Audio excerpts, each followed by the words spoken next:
பெண்களுக்கான சவால்கள் நிறைந்த பணிகள்ல தீயணைப்பு துறையும் ஒண்ணு. இந்த துறையில பெண்களாலும் சாதிக்க முடியும் அப்படின்னு நம்பி இந்தியாவிலேயே முறையாக தமிழ்நாட்டில் தீயணைப்புத்துறை அதிகாரியை நியமித்தவர் முதலமைச்சர் ஜெயலலிதா தான். இது குறித்து ஒரு தொகுப்பா பார்க்கலாம்.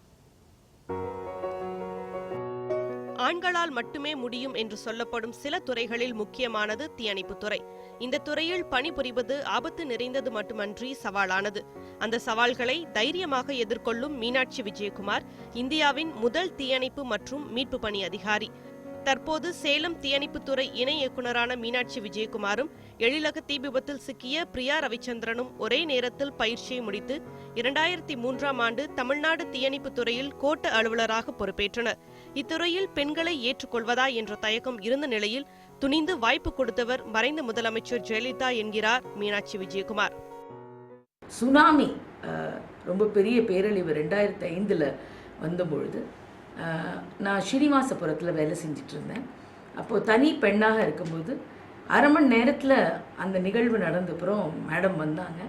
முதல் முறையாக எனக்கு தைரியமாக வேலை செய்து கொண்டிருக்கிறாய், நல்லா வேலை செய்யணும் அப்படின்னு பாராட்டினாங்க. கக்கனின் பேத்தியான மீனாட்சி 2010ஆம் ஆண்டு நடந்த உலக தீயணைப்பு வீரர்களுக்கான ஒலிம்பிக் போட்டியில் குண்டு எறிதலில் தங்கம் வென்ற முதல் இந்தியர் என்ற பட்டத்தை தட்டி வந்தார்.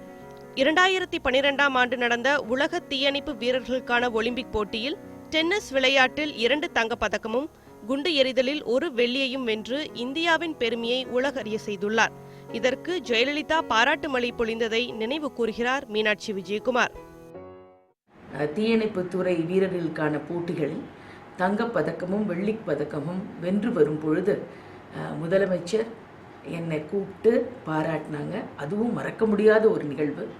அப்பவும் அவங்களுடைய கணீர் என்ற குரலில், you have done us proud, you need to bring more laurels to Tamil Nadu அப்படின்னு அவங்க சொன்னாங்க. அம்மாவோட பீரியடில் தான் எனக்கு குடியரசுத் தலைவரின் வீரதீர செயலுக்கான மெடல் கிடைச்சிருக்கு.